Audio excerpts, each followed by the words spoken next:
তুমি কি বলছো মামা? তুমি এইসব ঘটে ফেলেছো না, আমার তো একবারও বলুন। আরে তুই আমার ভাগ্নে, বুঝতে এসে দিয়ে আলোচনা করতে পারি। তুমি বুঝতে না, আসলে একটা বয়সের পর বাবা ছেলে বন্ধ হয়ে যাচ্ছে, সে কিন্তু মামার ভাই নেই। তুই একেবারে খারাপ বলেছিস, বুঝলি না?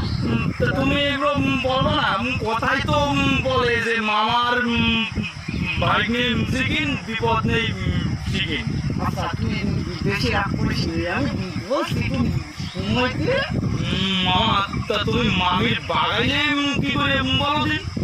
মানে গত মঙ্গলবার আমি আর ওই কানু মিলে ঘের দেখতে গেলাম, বুঝলি না?